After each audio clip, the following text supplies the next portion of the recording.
14h-16h, Brigitte Lahaie, Sud Radio. Bonjour à tous, nous sommes ensemble durant ces 2 heures sur Sud Radio. Le mal du siècle, ce serait le mal de dos. Sans nul doute, c'est également le mal du 21e siècle. Chaque année, il y aurait pas moins de 20% de gens qui souffriraient de douleurs lombaires. Et bien sûr, les cervicales ou les dorsales peuvent également faire souffrir. Bref, en finale, 80% des gens souffrent ou souffriront du mal de dos. Alors, je vais finir par croire que l'humain n'a peut-être pas vraiment réussi sa verticalité. En tout cas, c'est notre sujet du jour et puis on va essayer de comprendre sous un angle un peu plus symbolique ce que c'est que le mal de dos, puisque mon invité n'est pas médecin, mais c'est Michel Odoul qui met des mots sur vos mots, M-A-U-X. Et déjà, il va nous expliquer ce que signifie le dos et pourquoi tant de gens souffrent du dos. Et certainement que c'est pas tout à fait la même chose si on souffre du bas du dos ou du haut du dos, mais bon, en tout cas, il n'est pas nécessaire d'en avoir plein le dos. Et bien sûr, chaque personne étant un individu, il nous faut analyser sa douleur par rapport à lui-même. Donc, si vous avez envie de mieux comprendre votre mal de dos, ce qui me semble peut-être la première étape de la guérison, eh bien c'est le moment ou jamais de nous appeler sur Sud Radio 0826 300 300. Bonjour Michel Odoul. Bonjour Brigitte. Dis-moi où tu as mal, je te dirai pourquoi. Le mal de dos, mal du siècle, vous êtes d'accord avec ça ou pas ? Oui, alors après, il y a plein de mots du siècle que l'on peut éventuellement évoquer dans ce que sont les souffrances que rencontre l'être humain sur le chemin de sa vie. Il y a aussi toutes les problématiques allergiques, neurologiques, etc. Mais c'est vrai que le mal de dos est un mal très particulier en ce sens où ça n'est pas une maladie. Donc ça n'est pas quelque chose dans lequel on peut imputer un agent extérieur, a priori comme étant un agresseur qui a provoqué quelque chose. On est dans un ressenti, une souffrance sur une structure.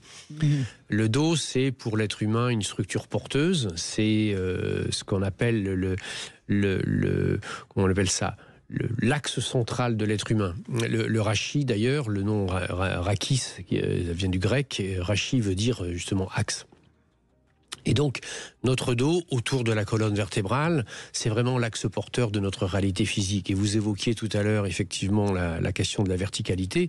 Une partie de la manière avec laquelle notre dos se tient, etc., est celle qui a été déterminée par la station et par la posture verticale. Qui sont les nôtres aujourd'hui, effectivement, ne sont pas des époques qui privilégient plus l'horizontalité, c'est-à-dire la matérialité, plutôt que la verticalité, c'est-à-dire le sens de l'esprit, du ciel, du céleste ou de la spiritualité.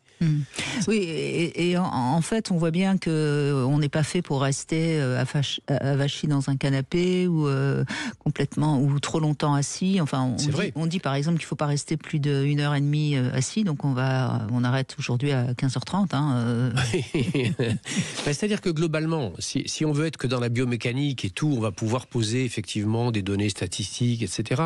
Il faut savoir que la station debout, c'est effectivement un travail, un effort permanent. Il y a des centaines de milliers de fibres musculaires qui travaillent en permanence. Nous avons dans notre positionnement dans l'espace une capacité particulière qui s'appelle la proprioception, qui est notre positionnement non volontaire, non conscient, mais qui nous permet de nous stabiliser dans l'espace et dans le mouvement. Et que la particularité de l'être humain, effectivement, c'est de trouver une stabilité dans le mouvement et dans l'action et l'activité. Or, nous sommes dans des cultures et dans des mondes dans lesquels nos structures dorsales sont très sollicitées et en même temps ne sont pas sollicitées. C'est-à-dire elles sont très sollicitées par des secousses, des mouvements et des choses comme ça, mais qui ne sont pas déterminées par un mouvement venant de l'individu, mais par un mouvement venant du monde extérieur.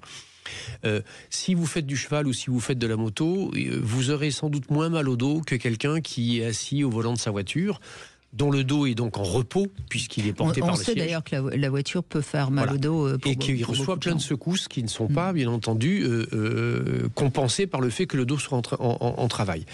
Et donc, notre structure dorsale, qui est tenue par une structure profonde qui s'appelle les fascias, elle a besoin des muscles latéraux qui lui permettent le mouvement pour être tenue dans un axe de stabilité. Et là viennent se rajouter, bien sûr, toutes nos attitudes posturales. C'est-à-dire que vous parliez tout à l'heure canapé. Oui, si on est avachi sur un canapé, c'est quelque chose qui peut être néfaste pour nous. Si nous avons vécu une journée qui est une journée compliquée, nous avons tendance à nous mettre et à nous asseoir, à nous laisser aller, à nous relâcher complètement. Il y a une nécessité peut-être à rester dans une position droite. Parce qu'il se passe un phénomène très troublant, c'est que le postural que nous avons, et donc les zones douloureuses ou sensibles que nous avons le soir en nous endormant, si nous ne faisons rien pour essayer de les détendre ou de les relâcher un petit peu, Eh bien, pendant toute la phase nocturne, cette structure des fascias que j'évoquais tout à l'heure, tous les tissus conjonctifs qui sont autour de ça, mémorisent le dysfonctionnement dorsal et la zone tendue et douloureuse, ce qui fait que le lendemain, nous redémarrons dessus. Et donc, il y aura sans doute quelques conseils à donner sur ce qui peut être bien de faire avant de se coucher, ou etc. Allez-y, c'est déjà une bonne information pour ceux qui nous écoutent. Oui. Voilà. Mais je pense que la première des choses, c'est que si on a moindrement eu une journée qui était compliquée et difficile, la première chose qui détend, c'est une petite douche, 5 minutes. Une douche chaude. Ça va faire quoi? Ça va avoir un effet qui est un effet électromagnétique de mise à la masse. On le connaît, ce phénomène-là, par exemple, en hiver, quand on met certains vêtements où il y a du nylon dedans, on a de l'électricité statique. Et si vous enlevez une chemise dans le noir, vous allez voir des petits éclairs. Ça, c'est de l'électricité statique. S'en décharger avant de s'endormir, c'est quelque chose de bien. Ça, la douche va le permettre de faire. La deuxième chose que la douche va permettre de faire, c'est en réchauffant les zones corporelles, la chaleur a un effet détenseur. Elle va donc permettre ce relâchement des tensions musculaires qui sont éventuellement emmagasinées. La troisième et la dernière des choses, c'est de regarder nos animaux et de regarder ce que fait un chien ou un chat avant de s'endormir ou de se coucher. Il s'étire. Et donc faire quelques respirations fondamentales, se mettre en position fœtale, parce que c'est souvent les lombaires qui sont on en parlera, les structures qui portent le corps, qui sont tendues. C'est-à-dire des petites choses de ce style-là sont extrêmement intéressantes. Et puis après, quand ce sont des manifestations pathologiques plus intenses, il y aura d'autres types de conseils à donner. Bien sûr. Et puis peut-être qu'on ne marche pas assez aussi aujourd'hui dans notre monde moderne, alors qu'on sait que la marche est excellente pour le dos, enfin pour tout d'ailleurs. Elle est excellente pour tout, la marche. La marche est excellente pour tout parce qu'elle fait travailler le cardiovasculaire. Elle est excellente pour tout ce qui est le péristaltisme parce qu'elle facilite la digestion et le travail abdominal. La station verticale est quelque chose de très important. Donc la marche du soir après le dîner est quelque chose d'important. Et puis le fait de faire fonctionner le corps en posture droite le conduit obligatoirement à essayer de trouver toutes ces structures et toutes ces zones d'équilibre qui sont celles qui vont faire que le dos va se détendre. Eh bien, ensuite, on imagine bien que cette expression, tout le monde la connaît, hein, j'en ai plein le dos, c'est une expression qu'on comprend bien, donc peut-être qu'il ne faut pas non plus porter plus que ce qu'on peut porter, au sens à la fois physique, bien sûr, mais symbolique. À tout point de vue. C'est-à-dire que nous avons des quotidiens qui sont des quotidiens professionnels et personnels dans lesquels nous avons un certain nombre de charges à prendre. Et ces charges-là, parfois, nous les dramatisons. Et nous en rajoutons un tout petit peu plus encore. Il faut être capable, dans le temps d'une journée ou dans un espace de vie qui est un espace peut-être de la semaine, en tout cas, il faut être capable de se ménager des zones, des moments et des espaces dans lesquels on se relaxe, bien sûr. On se décharge de tout ce qu'il y a. On verra tout à l'heure, on aura l'occasion d'en parler, je pense, parce que des personnes poseront des questions sur des problématiques lombaires. Mais nous avons 5 lombaires qui sont les 5 vertèbres les plus grosses dans le dos. Elles sont associables aux 5 plans les plus fondamentaux pour un être humain dans sa vie. Et quand nous sommes en tension sur l'un d'entre eux, il y a des chances qu'au niveau de la lombaire correspondante, il y ait des contractures musculaires qui se mettent en place et qu'on ait des ressentis de douleur. Oui, on se met trop de charge. Oui, on veut faire trop de choses. Nous avons l'impression qu'il y a peut-être quelque chose qui risque de nous échapper si nous ne le prenons pas en compte, si nous ne le portons pas, etc., etc. Et là, c'est quelque chose qui petit à petit fait que plus ou moins consciemment, on va se rajouter de la pression et on va se rajouter de la charge. Et que si la journée a été compliquée, je veux bien qu'on ait envie de se détendre en allant faire du squash ou en allant en boîte. Peut-être qu'on peut se faire un bien magnifique aussi en se détendant, en se relâchant et en se reposant. Et en partageant en plus des choses détendantes, reposantes et agréables. Eh bien, on va en parler de vos mal de dos, quel que soit l'endroit où vous avez mal. Vous nous appelez au 0826 300 300. Michel Odoul est avec nous et il pourra vous aider à comprendre et à mettre du sens. À tout de suite. Sud Radio. Sud Radio. Parlons vrai. Parlons vrai. Sud Radio. Parlons vrai. 16h, Brigitte Lahaie, Sud Radio. Michel Odoul est avec nous et aujourd'hui tout particulièrement on va parler des différents mal de dos et je crois qu'on va commencer avec les cervicales, n'est-ce pas Marilyn? Bonjour. Oui, bonjour Brigitte, bonjour Michel. Bonjour. Bonjour. Allez-y, je vous en prie, racontez-nous comment ça se manifeste. Voilà, donc en fait j'ai un problème au cervical qui a commencé en janvier 2024. Parce que je dormais donc chez mon nouveau compagnon assez régulièrement, donc déjà un changement de vie. Et ensuite il a perdu son petit frère, donc on est parti en catastrophe dans le nord pour le décès. Bien sûr. Et je me suis pris un torticolis énorme pendant 1 mois et demi. Et là, depuis à peu près 3 semaines, j'ai mal au cervical et j'ai les mains qui s'engourdissent et qui ne sont plus du tout... je ne les sens plus. Oui. Donc, ce qui est évidemment la conséquence des cervicales, mais ça signifie qu'il faut quand même... Oui, ça s'appelle une névralgie cervico-brachiale, ce que vous avez, et je pense que s'il y a un conseil à vous donner sur le plan médical, c'est peut-être bien d'aller passer des examens pour voir si ce torticolis n'a pas généré une hernie discale qui comprime... C'est quelle zone des mains qui est engourdie, que vous ne sentez plus? Toutes les mains. C'est l'intégralité des mains, toutes les mains? Oui, oui. La main complète. Des 2 côtés. Plus la droite que la gauche, mais vraiment l'intégralité de la main. Bon, là, il y a de fortes chances, mais c'est très difficile après de dire des choses précises comme ça sur un simple appel, mais ça ressemble beaucoup à quelque chose qui se situe au niveau de la 7e cervicale et première vertèbre dorsale. Mais en général, les terminaisons nerveuses qui partent de la colonne cervicale et qui vont vers les bras et les mains, ça se situe entre la 5e cervicale, 6e, 7e cervicale et première vertèbre dorsale. C'est là où il y a vraiment la sortie des terminaisons nerveuses qui vont dans les bras. C'est quelque chose effectivement dont il faut vous occuper. Donc, s'il n'y a pas de hernie discale, allez voir un ostéopathe professionnel ou un praticien shiatsu qui sait travailler ce genre de choses pour libérer ça. Après, effectivement, dans ce que vous amenez comme information, il y a un circonstanciel qui n'est pas inintéressant, qui peut permettre de mettre de la lumière sur le pourquoi c'est apparu là. Au-delà de la question mécanique donc, qu'on vient d'évoquer, il faut savoir que la colonne cervicale, c'est ce qui se situe entre la tête et les épaules et les bras. C'est-à-dire entre le conceptuel et le passage dans le réel, c'est-à-dire ce qui nous permet d'agir, que sont les bras. Et que lorsqu'il y a des tensions dans cette zone-là, eh bien c'est souvent significatif et signifiant du fait d'un interdit que nous nous mettons par rapport au fait de dire, de réaliser, d'exprimer, ou de se positionner par rapport à quelque chose dont nous avons l'impression que le monde extérieur nous y oblige ou nous y contraint. Mais nous pensons que ça vient de notre interdit à nous-mêmes. Et je pense que dans le vécu que vous citez, à la fois l'émergence d'un nouveau compagnon plus un circonstanciel qui est un circonstanciel familial un peu compliqué qui vous a obligé à ce voyage, eh bien c'est mis en place tout le terrain qui a été celui qui a été à la base de la cervicale. Vous savez, le torticolis nous gêne beaucoup pour tourner la tête à droite et à gauche. Oui. Qu'est-ce qu'on fait quand on tourne la tête à droite et à gauche ? On regarde notre environnement, on s'ouvre aux autres. Oui, mais qu'est-ce qu'on dit ? On dit non. Oui. Voilà. Oui, on dit non. Oui. Oui. Et donc, sans doute que il y a eu à l'intérieur de ça, et sans que ça remette en quoi que ce soit en question ou en cause éventuellement l'attachement ou l'affection que vous pouvez avoir pour ce nouveau compagnon, vous vous êtes sans doute interdit on va dire ça, d'exprimer le fait que la vie que vous attendiez avec lui, c'était pas obligatoirement celle-là. Oui, vous avez raison, puisque nous sommes séparés depuis le mois de juin d'ailleurs. Ouais. Pour quelque chose sur lequel nous n'étions pas d'accord pour l'avenir, donc effectivement, il y a beaucoup de ça. Oui, donc votre corps, vous l'avez dit avant que vous ne le réalisiez réellement. Vous avez vécu à travers l'événement de ce deuil et de la nécessité à partir dans le Nord, etc., etc. Vous avez vu brutalement émerger l'impact, on va dire, d'une contrainte générée par cette vie de couple qui était quelque chose qui ne vous était pas supportable. Oui, je pense qu'il y a beaucoup de ça. Effectivement.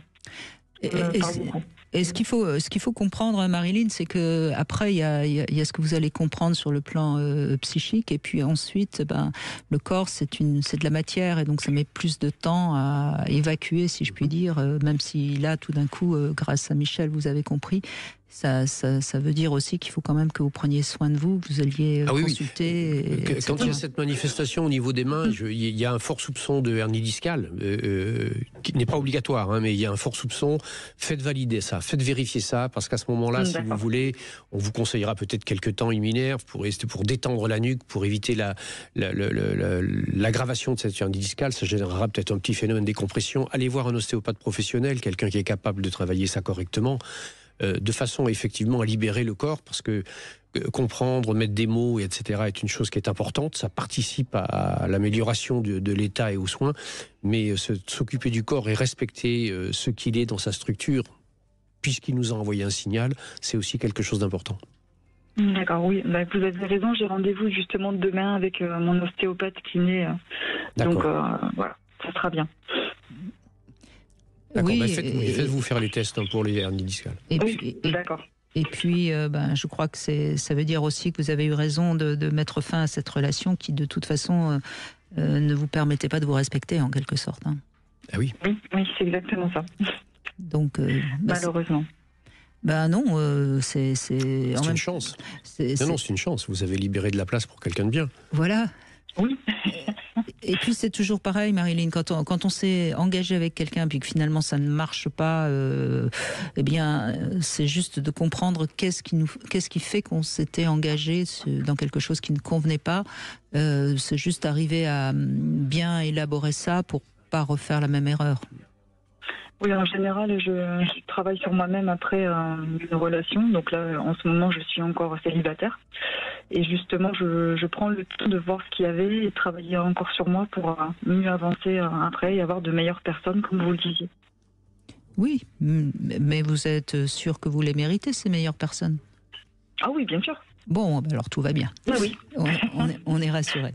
Merci beaucoup en tout cas, Marilyn. Merci de votre appel. On va faire une petite pause. On se retrouve avec le Love Conseil. On va parler des règles de confidentialité. À tout de suite. Qu'est-ce que signifie le mal de dos? Comment l'éviter? Vous voulez poser des questions à Michel Odoul? Appelez-nous dès maintenant au 0826 300 300. 14h-16h, Brigitte Lahaie, Sud Radio. Brigitte Lahaie, Sud Radio. Le Love Conseil. Alors Michel Odoul, voilà les quelques règles de confidentialité quand on est en couple ou avec ses amis d'ailleurs. Hein. J'en ai trouvé 10, peut-être qu'il y en a d'autres. Ne jamais aller voir l'historique de l'ordinateur ou du portable. Ça paraît évident, mais je sais que beaucoup de gens le font. Ne pas fouiller dans le sac ou le portefeuille. Les poches, on a le droit de les vider avant de mettre le linge sale dans la machine, mais sinon, il n'y a aucune raison d'aller fouiller dans les poches de son ou sa partenaire. Ne pas ouvrir le courrier, même si vous savez ce que c'est. N'appelez jamais ses amis sans qu'ils vous ou elles vous les demandez. Le passé lui appartient, pas de questionnaire policier. On ne lit pas son journal intime, ou même, je dirais, qu'on ne se permet pas d'aller lire un de ses livres s'il ne nous l'a pas autorisé. On ne débarque pas sur son lieu de travail sans prévenir ou même sans son accord. On ne raconte pas des détails intimes de votre vie privée à ses parents ou à ses amis. Et ne racontez pas que vous vous êtes fait draguer dans la journée. C'est pas utile, ça fait mal et ça sert à rien.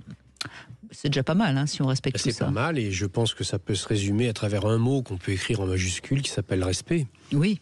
Mais parfois, c'est mieux de donner un peu plus de détails. Mais tout à fait. Mais tout à fait d'accord. Tout à fait d'accord. Et même si on est très, très, très tenté parce qu'on croit qu'il y a quelqu'un d'autre, etc., c'est pas la peine d'aller fouiller parce qu'on ne va que se faire du mal. Et de toute façon, ça ne résout rien de toute façon. Non, ça résout rien. Et puis on risque de croire qu'on a trouvé quelque chose alors que c'est rien du tout. Stéphanie, bonjour. Bonjour Brigitte, bonjour Michel. Bonjour. Je suis assez émue. Je vous en prie. Voilà, moi j'ai des petits problèmes d'hernie discale avec une sciatique dans la jambe gauche depuis le mois de mars.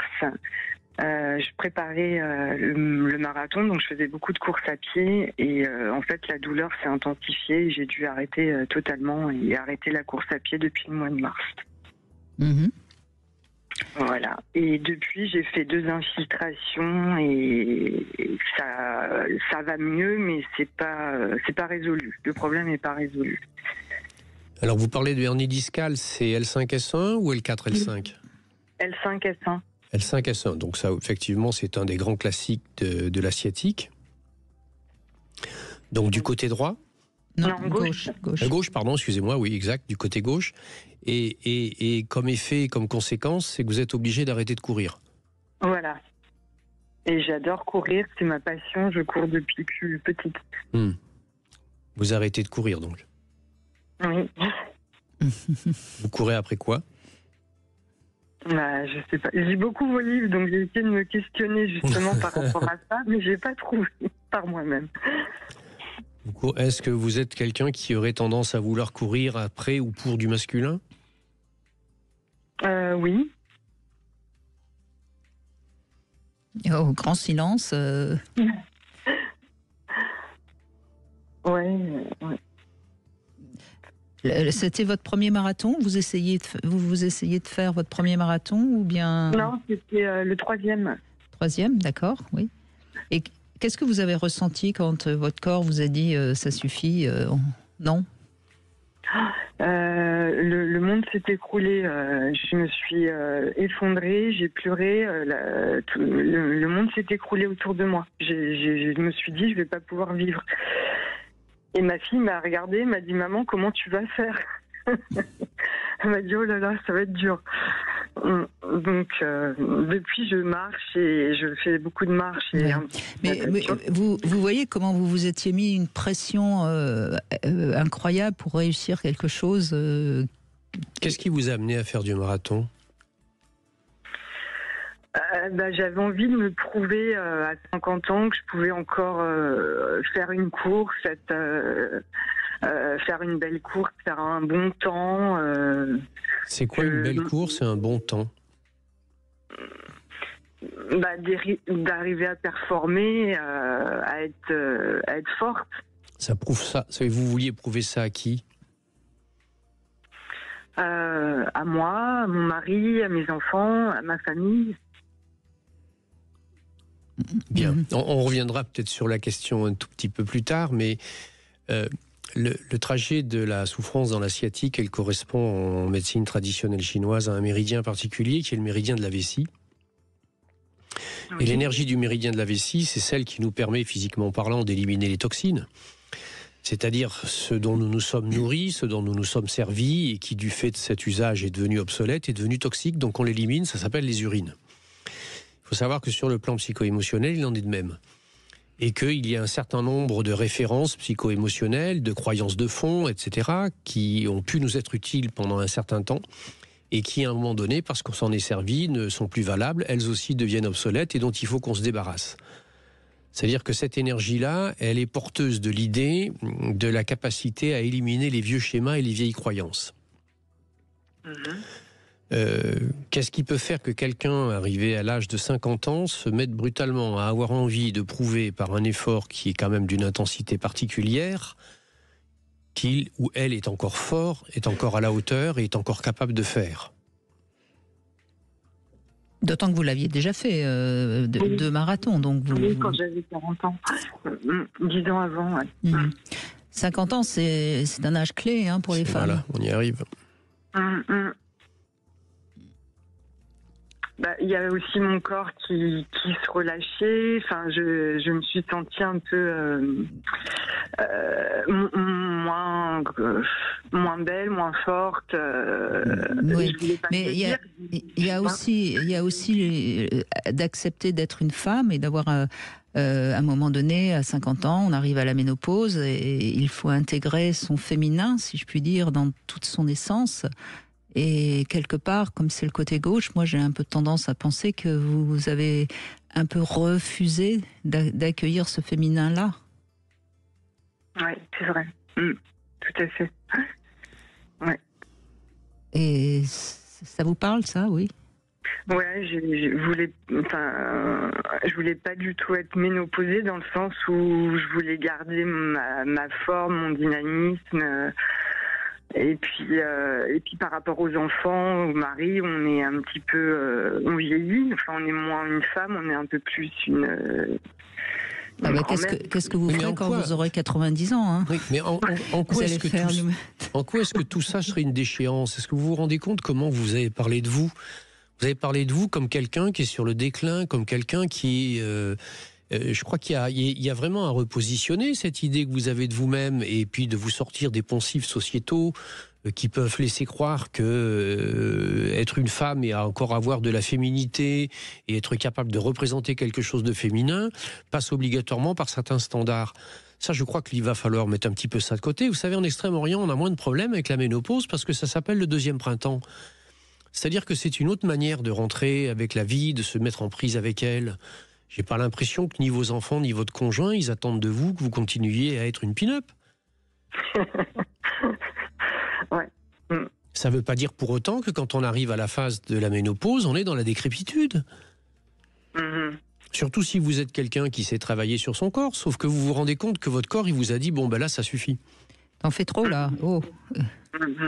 Il vous a dit stop. Ouais, bah oui, ça j'ai bien compris. Vous savez ce qu'on dit du marathon, Stéphanie? On dit que c'est le sport des masos. Ouais.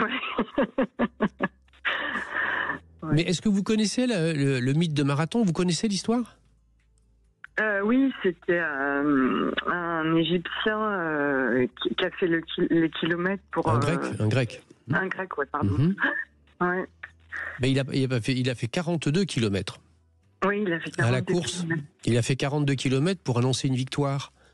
Il était tellement content de la victoire qu'il a fait 42 kilomètres en courant. Vous savez ce qui lui est arrivé à la fin? En arrivant? Non. Il est mort.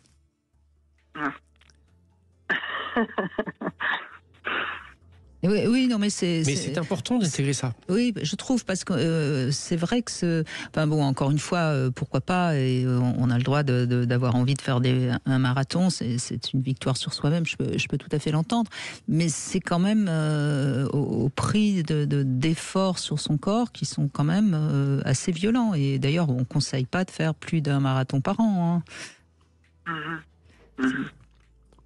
Donc il faut faire très attention à cette espèce de notion qui transparaît et qui transpire dans tous les plans de la vie, qui est celle du fait qu'on est quelqu'un de bien parce qu'on est dans la performance. C'est pas ça la vie. La vie, c'est pas la performance. Il y a qu'à regarder d'ailleurs comment fonctionne la vie, comment fonctionnent les animaux, comment fonctionnent les plantes, comment fonctionne l'ensemble des équilibres de la nature et de la vie. C'est pas la performance. C'est ce qu'on appelle l'homéostasie, c'est l'équilibre, c'est la justesse et c'est le respect de ce que l'on est. Alors moi déjà, Stéphanie, je vous conseille d'aller voir ce magnifique spectacle qui s'appelle Ménopause, qui se joue au Point Virgule Montparnasse. J'ai été le voir jeudi soir. D'abord, c'est un très beau spectacle, très drôle, et qui met justement en avant le féminin dans ce moment de bascule d'une femme. Donc, je vous invite vraiment à aller voir ce spectacle. D'ailleurs, on fera une émission spéciale sur ce sujet prochainement, tellement je trouve que c'est important que les femmes arrêtent de croire que c'est quelque chose de terrible qui leur arrive. C'est pas grand-chose, Stéphanie, la ménopause. C'est juste quelque chose qui change sur le plan hormonal, mais si on sait profiter justement de cet avant et de cet après, c'est une belle manière de se repositionner. Moi, j'aime bien rappeler que les femmes viennent avec l'idée qu'il faut absolument procréer, et peut-être qu'après la ménopause, elles peuvent se créer. Oui, c'est joli, ouais. Très beau.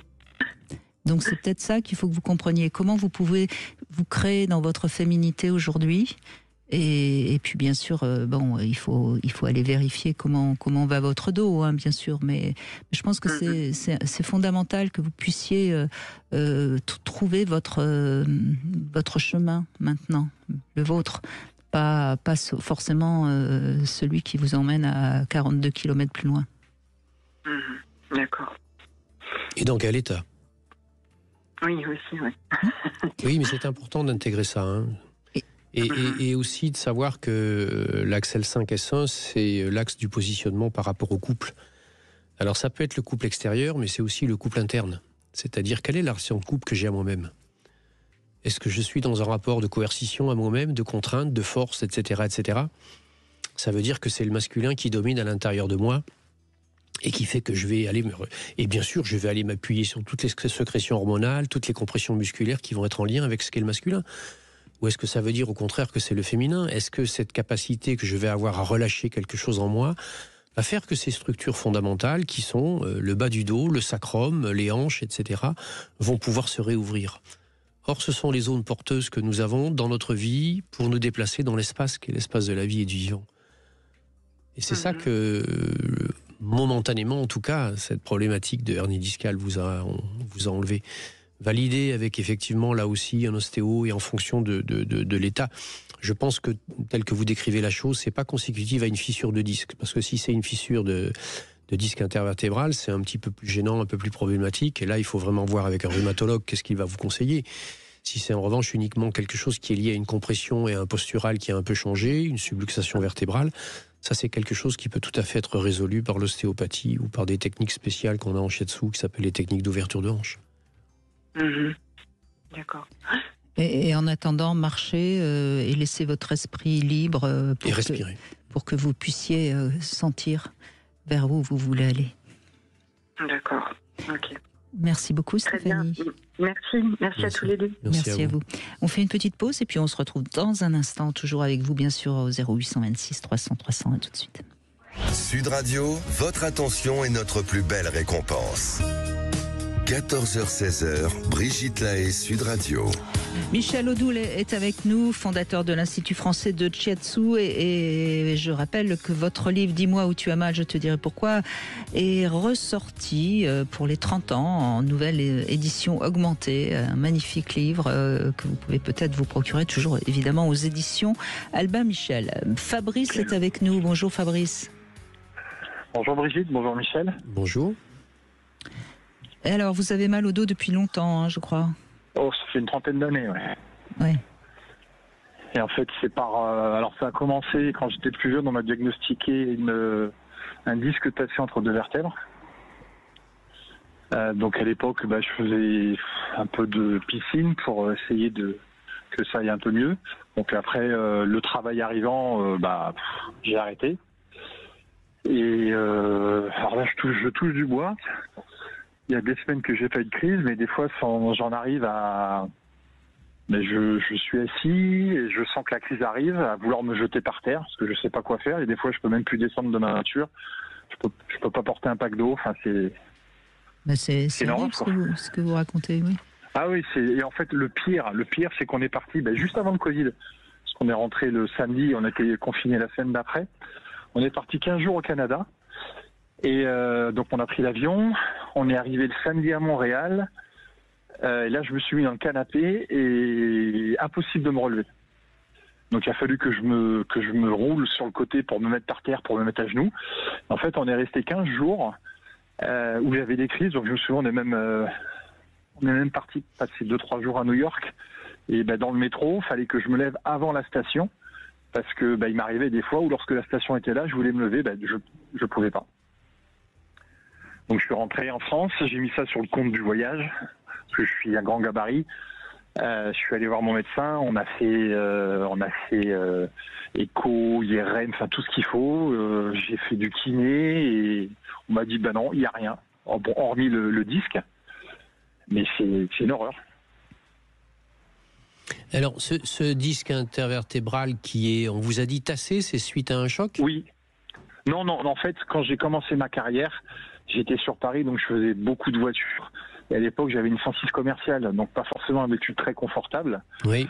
On a plus ou moins mis ça dessus, disons, la voiture est pas très confortable, vous êtes beaucoup en voiture. Est-ce que c'est vrai ou pas, je sais pas. Et donc les bilans médicaux n'ont pas décelé de hernie particulière ?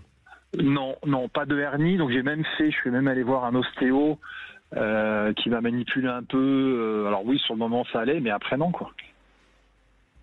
Oui, parce que j'ai pas de remède. C'est-à-dire, il n'y a pas de remède. Alors ça, c'est autre chose. Les remèdes, ça peut être dans les états de crise, effectivement, des antalgiques. Ça, c'est après à voir avec votre rhumatologue éventuel s'il peut vous conseiller quelque chose.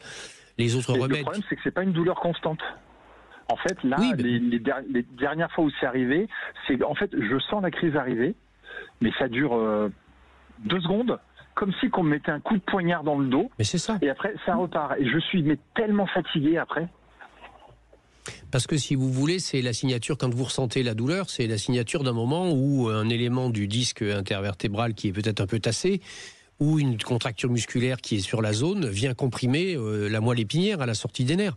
Mais en fait, j'ai pas mal au niveau de la colonne vertébrale, j'ai mal sur le côté droit. Sur le côté droit du dos ? Oui. Oui, mais bien sûr, mais vous savez, le pincement sciatique qui se passe au niveau de la 5e vertèbre lombaire, il peut ne faire mal qu'au niveau du pied ou du mollet. C'est pas parce qu'il y a un pincement au niveau de la colonne vertébrale que c'est à la colonne vertébrale spécifiquement que ça fait mal. En revanche, ça concerne les ramifications nerveuses qui partent de là. C'est à quelle hauteur de vertèbre que vous avez ça ? Au bassin, à peu près. Mais c'est quelle vertèbre, vous ne savez pas? Lombaire, en tout cas. Je crois L4, L5. L4, L5. Donc ça, c'est quelque chose qui... Les vertèbres lombaires, elles sont au nombre de 5. Hein. Ce sont les plus grosses vertèbres du corps. C'est elles qui portent le poids du corps. C'est elles qui gèrent la capacité et le potentiel de mouvement et au changement. Elles sont symboliquement très fortes. Et donc, elles sont en lien avec les 5 piliers les plus forts de ce qu'est la vie d'un être humain, qui sont le couple, la famille, le travail, la maison, le pays. Hein, L4, L5, c'est le couple et la famille. Et donc, on est là sur quelque chose dans lequel vont se jouer tous les grands archaïsmes et les grands archétypes qui sont en lien avec ces représentations-là, que ce soit le couple réel ou un couple symbolique, que ce soit la famille réelle ou, on va dire, la notion d'appartenance à quelque chose. Et à partir du moment où là, il y a sur ces zones-là des choses qui sont en tension, ou on va dire en déséquilibre ou en mauvaise position physiologique, eh bien petit à petit, il va y avoir une compression au niveau des nerfs. À cette zone-là, à cette hauteur-là, il y a un certain nombre de nerfs qui sortent, dont notamment le nerf sciatique. Il y a aussi une zone particulière qui émerge, qui s'appelle la queue de cheval. C'est-à-dire, il y a tout un tas de terminaisons nerveuses qui sont dans cette zone-là. Et quand vous avez à un moment donné, pour une raison donnée, un très léger dépositionnement ou quelque chose qui fait que votre dos ne s'appuie plus de la même façon, vous pouvez avoir cette espèce d'effet de coup de poignard, cette espèce d'effet d'excitation brutale et qui tétanise et qui bloque, parce qu'à ce moment-là, le corps, lui, pour protéger, il se met en contracture. Ouais, sauf que la contracture de protection, c'est elle qui fixe la douleur. Et c'est ce qui fait que vous allez vous retrouver effectivement à ne pas pouvoir bouger. C'est horrible, hein. Je vous dis, quand je la sens monter, j'essaye de me positionner plus ou moins différemment pour pas que ça arrive, mais non, quand c'est parti, et je vous dis, ça dure 1 seconde, 2 secondes, et ça repart. Et là, ça fait des semaines et des semaines où j'ai pas eu ça. Oui. C'est ça qui est curieux, c'est assez cyclique. Oui, mais maintenant que nous avons parlé de la mécanique, oui.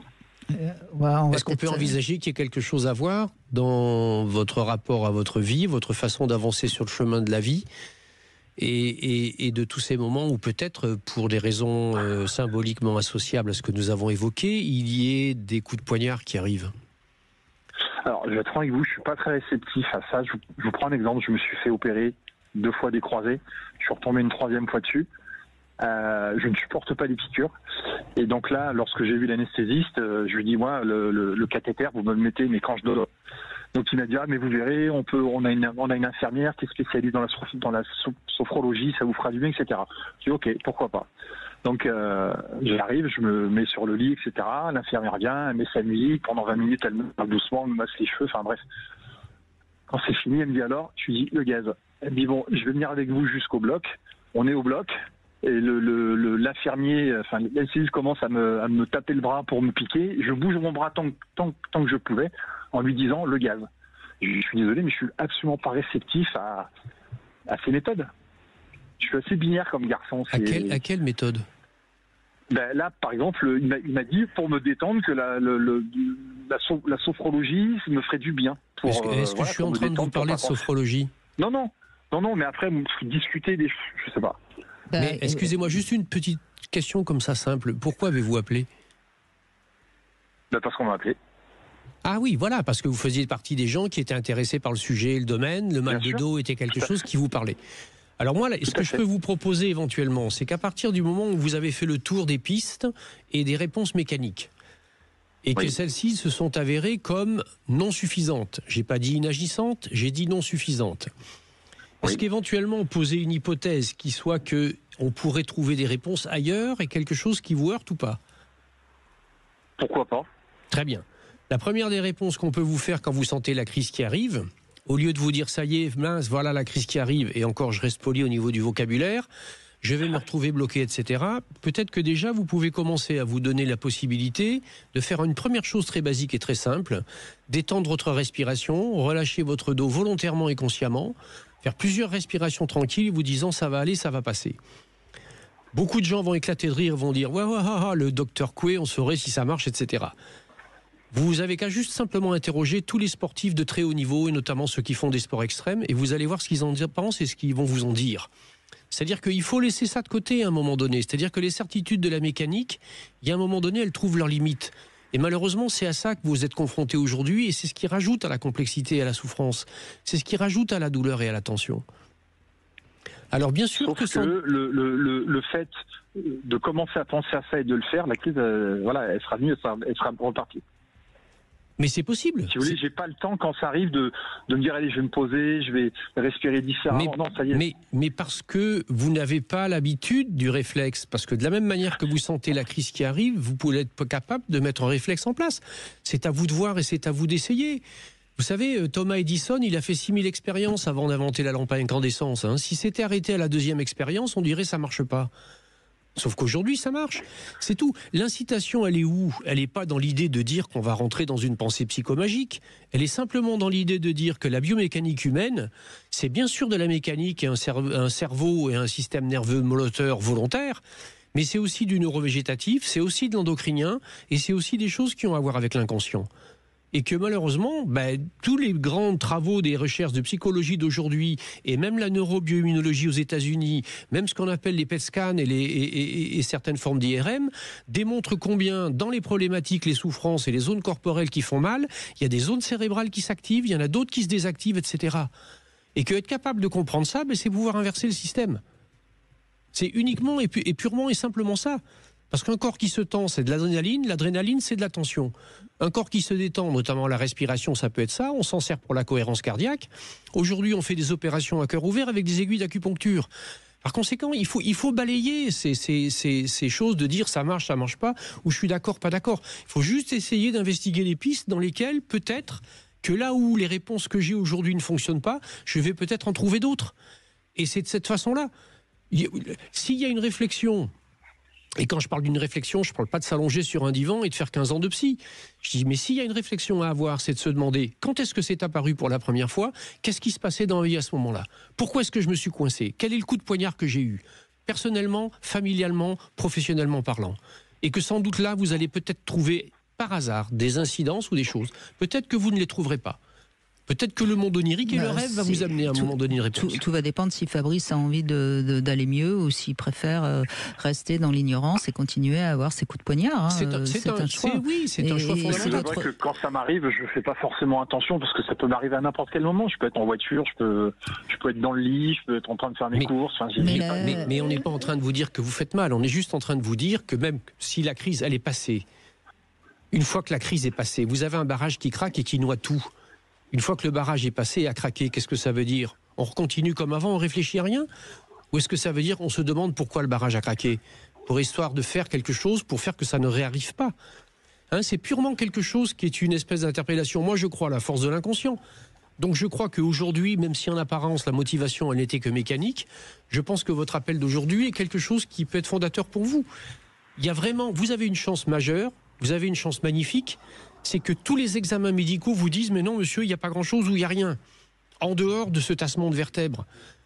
Si vous aviez une hernie discale, si vous aviez un certain nombre de choses comme ça, vous pourriez vous dire non, c'est uniquement ça. Là, vous avez une piste qui vous dit mais non, c'est peut-être pas suffisant ce truc-là, donc peut-être effectivement que j'ai des ressources ailleurs. Faites-vous le cadeau d'y réfléchir, prenez un papier, un crayon, écrivez les trucs qui vous viennent par la tête. Même par exemple de vous dire mais tout ça c'est des conneries, excusez-moi l'expression, c'est pas très grave ça. Ça, ce n'est pas très grave. Parce que la question n'est pas de dire bien, tort, raison, c'est pas de ça dont il s'agit. C'est que vous trouviez une issue à quelque chose qui dans votre corps est en train de vous dire fais attention parce que tu t'as des coups de poignard dans le dos et tu te bloques. Et dans ces moments où tu te bloques, tu te rends compte que la puissance de la vie elle te dépasse. Et là, à ce moment-là, il y a quelque chose qui va nécessiter la réouverture d'une porte pour l'accueillir, cette puissance de vie, parce qu'elle est en train de vous dire quelque chose. Ah oui, certainement. Écoutez Fabrice, de toute façon, vous ferez bien comme vous avez envie, parce que de toute façon, on n'est pas là pour vous donner des conseils qu'il faut absolument suivre. C'est vous qui avez c'est vous qui avez le choix, la réponse. Encore une fois, on a toujours intérêt à mettre quand même quelque chose, mettre un peu de sens dans ce qui nous arrive pour pouvoir en sortir, c'est tout, parce que là ça fait quand même 30 ans que vous subissez ça, ça me paraît suffisant. Il est peut-être temps justement de vous en libérer. Oui, il est temps de vous en libérer un petit peu, et ce qu'on est juste en train de vous dire, c'est que peut-être que la réponse est en vous et que vous pouvez la trouver. Mais vous savez, on est tous avec des problématiques qu'on garde longtemps parce que c'est pas insupportable, mais en même temps c'est pas tellement supportable. Donc c'est pas mal de temps en temps de se dire qu'on va se poser pour ouvrir une autre porte. Mais merci en tout cas d'avoir accepté de nous répondre. On va faire une petite pause. Je vous propose juste une petite devinette avant de laisser la place aux infos. Un homme passe sa vie à changer de femme. Que font les femmes? Vous avez le temps de trouver la réponse. Michel Odoul, on se retrouve tout de suite après. Avec Michel Odoul, aujourd'hui, nous parlons du mal de dos. Que signifie le mal du dos? Comment faire pour l'éviter? Venez participer à l'émission en appelant le 0826 300 300. 14h-16h, Brigitte Lahaie, Sud Radio. Michel Odoul est avec nous, fondateur de l'Institut français de Shiatsu et auteur de 10 mois où tu as mal, je te dirai pourquoi. Et puis si on n'a pas envie d'entendre, on n'entend pas. Hein. Après tout, on est libre. Hein. C'est pas. Ah oui, puis de toute façon, ce ne sont ni des réponses recettes, ni des réponses toutes faites, etc. Ce sont des invitations à réfléchir dans une direction particulière. Absolument, et je crois qu'il faut bien comprendre que ce que vous dites à quelqu'un, c'est pas forcément une vérité pour tous ceux qui ont exactement la même douleur. Et non, parce qu'il peut y avoir des déclinaisons propres à la vie de chacun, propres aux circonstancielles, etc. Oui, bien sûr. C'est un langage, encore une fois, et après, à chacun de le comprendre. Alors, un homme passe sa vie à changer de femme. Que font les femmes? Elles passent leur vie à changer leur homme. Ah oui, c'est pas tout à fait faux. C'est pas tout à fait faux, hein, on est bien d'accord.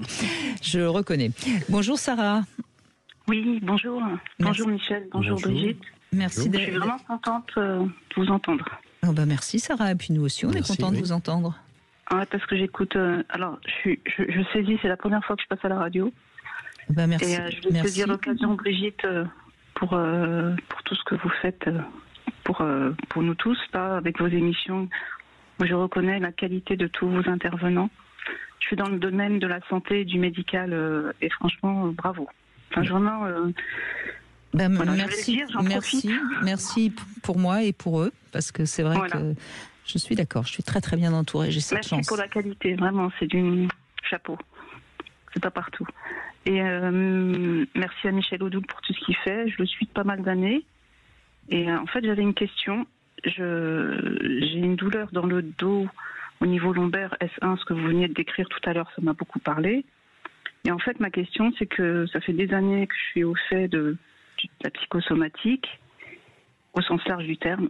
Et quand je vais essayer de traiter cette douleur, qui dure depuis maintenant 20 ans, à chaque fois, j'ai fait beaucoup d'ostéo, beaucoup de kiné. Enfin, j'y vais, quoi. Je suis assez... chacun, en fait, ce qui me trouble beaucoup, c'est que chacun y va de sa théorie. Alors j'essaye, j'y vais, et au final ça me perturbe plus ça m'épuise de fou qu'autre chose. Donc j'ai des indications, j'y ai travaillé.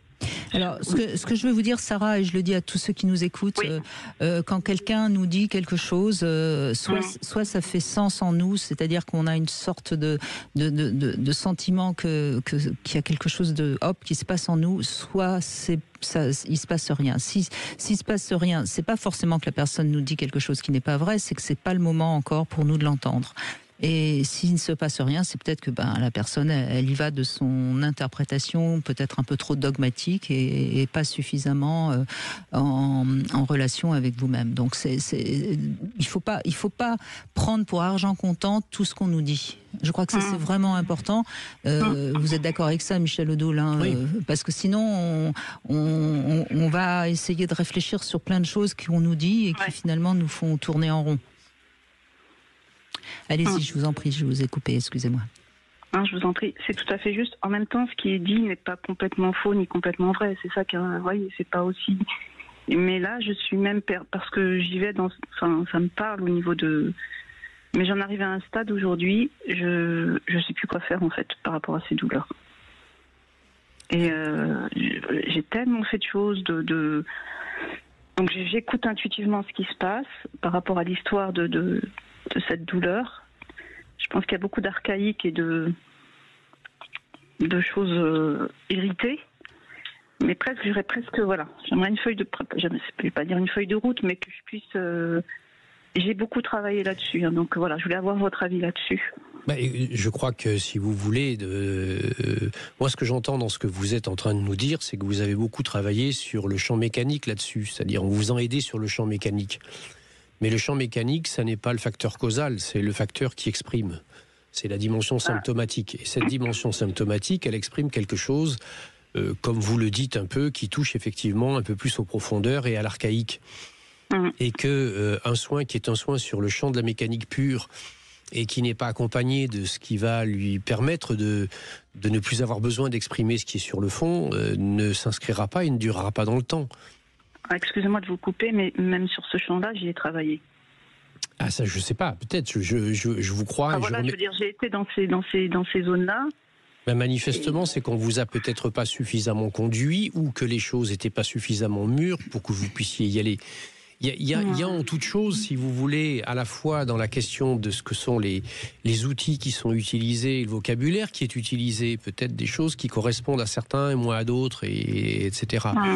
Moi, le conseil éventuel, personnellement, je ne consulte plus un individuel. Par contre, il y a des gens qui sont des gens que j'ai formés dans une dimension particulière qui s'appelle la psycho-énergétique. Quel est l'intérêt de la psycho-énergétique ? C'est pas de faire de la psychologie de café du commerce, mais c'est d'être capable, à un moment donné, quand on a un patient qui nous amène un bagage de souffrance physique, d'arriver à mettre des mots dessus, et qui sont des mots qui n'appartiennent pas au conceptuel. C'est pas intéressant de faire parler le cerveau, ça, l'individu est capable de le faire lui-même, mais il faut libérer ce qui est dans le cœur. Et là, il y a quelques clés, il y a quelques manières de faire, il y a une façon de conduire les entretiens qui est celle qui va permettre justement d'aller toucher à cette zone de sensibilité-là et qui va avoir cet effet révélateur que Brigitte évoquait en disant « là, ça va nous parler, là, ça va nous toucher ». Et c'est à ce moment-là, effectivement, que quelque chose se libère. Parce que nous sommes, oui, au niveau de l'archaïque, nous sommes au niveau des archétypes fondamentaux. Et la zone corporelle qui est en souffrance chez vous, c'est la zone sacrée. Qu'est-ce que ça veut dire, la zone sacrée ? Mais est-ce que vous vous rendez compte de ce que veut dire la zone sacrée ? Notre-Dame nous l'a montré, qu'est-ce que ça veut dire, la zone sacrée ? Et la zone sacrée, c'est le point d'appui de la 5e lombaire. La première constitution que nous avons, nous, par rapport à notre vie, c'est ce que Jung appelait la réconciliation des opposés, c'est-à-dire réconcilier en nous le féminin et le masculin. Cette réconciliation du féminin et du masculin, elle passe par la pacification des images de l'homme et de la femme, donc du père et de la mère. Et il y a sans doute une blessure qui est une blessure résiduelle qui est là et qui appartient à quelque chose dans lequel il y a une zone de faille qui est apparue à un moment donné. Ça vous est arrivé à quel moment dans votre vie ? Au moment de mon accouchement. Voilà. Oui, c'est quand même pas anodin, hein, Sarah, on est d'accord. Hein. Vous l'avez la clé. Oui. Vous l'avez la clé. Moi, je crois. Je l'ai apporté cette clé-là. Et je suis remontée quand même assez loin avec, puisque ça m'a conduit dans ma lignée, dans le fait que dans ma lignée, et ça rejoint ce que vous dites, l'homme et la femme étaient toujours séparés. Et ça s'est reproduit à l'accouchement, puisque c'est là aussi que j'ai compris, et c'est à ce moment-là que j'ai commencé à me séparer de mon conjoint. Il y a quelque chose qui s'est reproduit. Mais je pense que derrière ça, il y a aussi une peur, alors à laquelle, en tout cas, certainement un manque de confiance dans votre sécurité intérieure. Il y a quelque chose de cet ordre-là. Et c'est, je pense, là-dessus que vous pouvez travailler, vous appuyer, si je puis dire, pour libérer un peu la tension dans le dos. Qu'est-ce que c'est être mère pour vous ? Pardon ? Qu'est-ce que c'est être mère pour vous ? Qu'est-ce que c'est être mère ? C'est porter. Ouais, c'est lourd, hein. Ah oui. Et puis c'est comme ça depuis des générations, parce que je suis issue d'une génération où il y a eu la guerre, où les femmes se sont retrouvées à. Mais ça, c'est votre passé. Qu'est-ce qui vous oblige à continuer à le porter ? Il faut lâcher. Aujourd'hui, je suis encore, je suis seule à porter mes enfants. Oui. Ben voilà. Oui. Non, mais voyez bien que c'est une peur et il faut lâcher cette peur parce qu'elle vous emprisonne dans quelque chose qui fait mal et ça n'a pas de sens. Vous avez fait la plus belle chose de la vie, c'est vous avez donné de la vie. Donc ça, c'est pas censé faire mal, même si c'est parfois un poids qui est à porter. Oui, c'est vrai. Et n'ayez pas peur, vous allez assumer, vos enfants, ils vont bien, ils vont grandir. Ils vont très bien, ils ont 18 ans. Dans la réalité, tout se passe bien. Mais alors, qu'est-ce qui fait que vous continuez à avoir peur de pas être en sécurité ou de ne pas leur apporter la sécurité ou de, vous voyez, le monde va bien, votre monde va bien. Oui, mais dans l'intériorité, c'est, vous voyez, dès que je tombe malade, mais comment je vais faire pour les... Ça, si vous continuez à projeter des peurs, c'est normal que vous continuiez à avoir mal. Mais oui. On est d'accord. C'est-à-dire que vous mettez en avant et vous vous laissez accrocher par les impossibilités ou ce que vous ne serez pas capable de faire. Et ça, c'est une excellente manière de se savonner la planche et après de trouver que la pente est difficile à remonter. Il faut vraiment que vous accueilliez ce que vous êtes et ce que vous faites. Est-ce que vous vous rendez compte que vous avez donné de la vie, donc on vient d'en parler, etc. Mais qu'en plus de ça, vous allez montrer à vos enfants qu'il peut y avoir tout simplement une joie naturelle et simple à exister, à être et à créer de la vie et du vivant. Et pas simplement à se tourner vers tout ce qu'on n'a pas fait, qu'on aurait dû faire, qu'on n'a pas encore bien fait, qu'on n'aura pas bien fait, etc., ou qu'on n'a pas eu. Non, là-dessus, je suis pas trop là dans cette... Pas trop. Juste assez pour vous faire mal. Non, mais Sarah, il faut pas actiser tout ça. Il faut vraiment pas actiser. Je pense que c'est vraiment... Je crois qu'on vous a donné le message, là. Puis attendez, il faut clairement que vous écoutiez une chose. C'est ce que vous venez de dire. Vous dites, oui, mais je ne vais plus être capable de porter les malades. Est-ce que c'est encore à vous de les porter aujourd'hui ? Est-ce que vous n'avez pas autre chose à faire ? Moi, je connais une malade que vous avez apportée. C'est moi. Voilà. Et ben voilà. Merci Sarah, en tout cas, merci à vous. Et puis c'est le moment de jouer. Notre grand sapin de Noël est là sur Sud Radio. Il y a plein de cadeaux et vous allez peut-être gagner votre calendrier de l'Avent de la marque Guino qui contient des produits de soins et de beauté, ou pourquoi pas une enceinte connectée Amazon Echo Dot qui est offerte par Sud Radio et la Confédération des buralistes. Donc pour gagner un de ces cadeaux, vous appelez le 0826 300 300. Ce sera le 14e appel qui va gagner. À tout de suite. Demain, avec Carole Cédillo, nous parlerons de notre part féminine et notre part masculine, que l'on soit un homme ou une femme. Vous voulez participer à l'émission ? Appelez-nous au 0826 300 300. 14h-16h, Brigitte Lahaie, Sud Radio. 14h-16h, Brigitte Lahaie, Sud Radio. Michel Odoul est avec nous et nous évoquons aujourd'hui le mal de dos qui, bien sûr, touche 80% des gens. C'est quand même incroyable quand j'ai préparé l'émission de voir ce chiffre. Enfin, ça ne veut pas dire que 80% des gens, là, aujourd'hui même, ont mal au dos, mais c'est finalement exceptionnel de ne pas avoir mal au dos dans sa vie. Oui. Donc, bravo pour on a tous ressenti ça d'ailleurs à un moment donné, avec plus ou moins d'intensité. Bien sûr. Là où ça devient problématique, c'est quand ça dépasse les moments des contractures musculaires ou de la fatigue, et qu'il y a des lésions qui commencent à apparaître, des incapacitations au mouvement ou des ressentis de paresthésie ou de paralysie, comme certaines des personnes qui ont appelé l'ont dit. Moi, il y a une chose quand même, je vous pose la question parce que ça me surprend toujours, notamment chez des personnes qui ont peut-être un âge plus avancé, la fatalité, le nombre de gens qui ont mal au dos et qui sont dans une sorte de fatalité, comme si c'était normal de garder son mal de dos. Qu'est-ce que vous avez à répondre à ça ? Je pense que là-dessus, il y a une explication qui est là aussi archaïque, archétypique, culturelle et habituelle. Elle est qu'au fur et à mesure de l'avancée en âge, il faut qu'on se préserve de plus en plus, qu'on fasse attention, qu'on bouge moins, etc., etc. Alors qu'a priori, c'est peut-être l'inverse, et que des zones tensionnelles ou douloureuses peuvent apparaître dans le musculo-squelettique parce qu'on ne les sollicite pas suffisamment. Je donnais souvent, et je le donne encore aujourd'hui aux praticiens que je forme, c'est quelques images qui permettent d'expliquer ça. Et on peut tout à fait expliquer aux patients que si, par exemple, quelles qu'en soient les raisons, j'ai été allongé, blessé, fatigué, ou etc., que je me remets à faire du sport, j'ai des courbatures. Mais ces courbatures, donc la douleur qui est ressentie, ne sont absolument pas le signe que quelque chose de mauvais se passe. Bien au contraire, ça veut dire que nous sommes en train de récupérer de la mobilité articulaire et ostéo-articulaire. Et que notre corps, par moment, oui, bien sûr, les modes de vie, les stress, ce que nous mangeons, ce que nous buvons, les attitudes corporelles que nous avons, peuvent faire qu'à des moments donnés, certains mouvements deviennent compliqués et difficiles. Eh bien, l'idée qui est la moins bonne et qui est la plus souvent utilisée, c'est que j'essaye d'anesthésier ou j'évite. Alors qu'en fait, cette zone, elle appelle simplement notre conscience pour que nous allions retravailler dessus.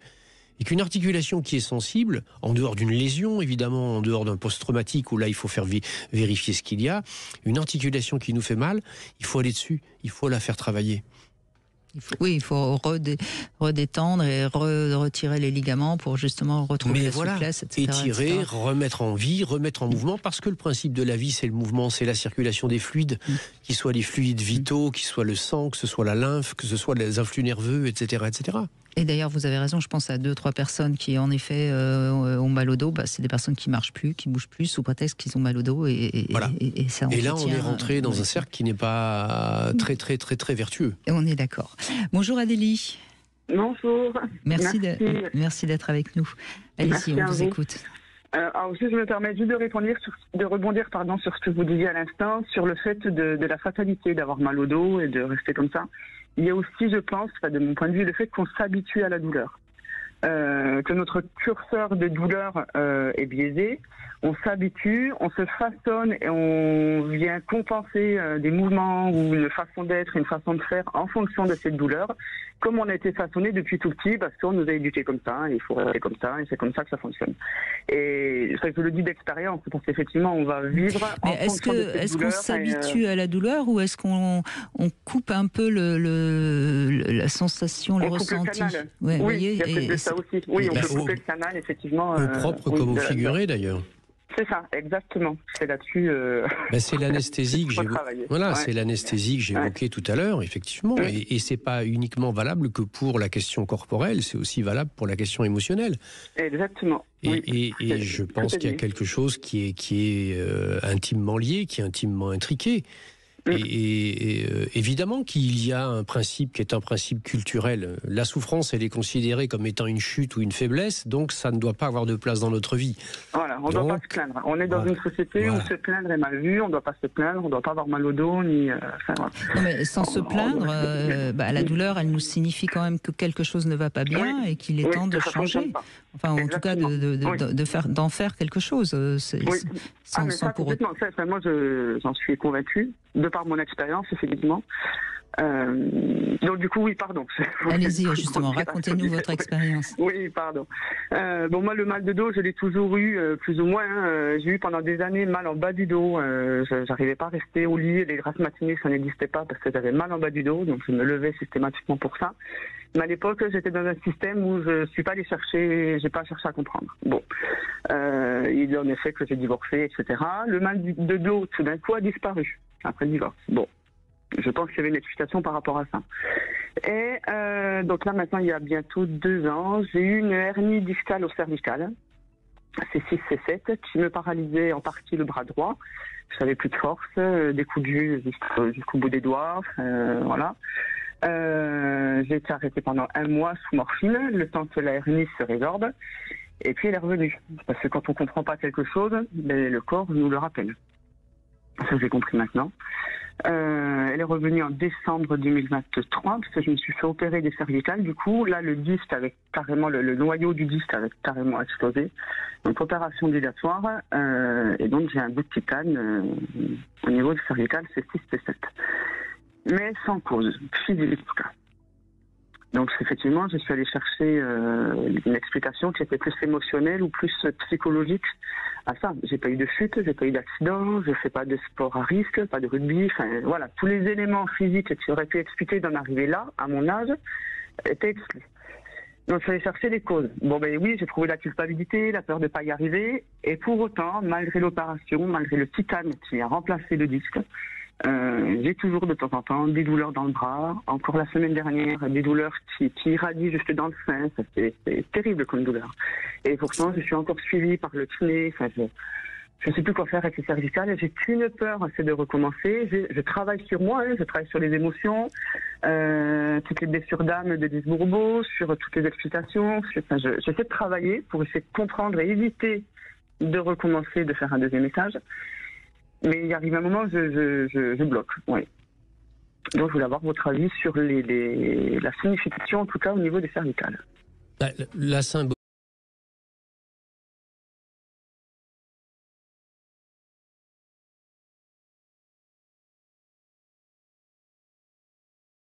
qui peut être attachée à ça, elle est assez précise et claire, à voir si cela vous parle ou pas.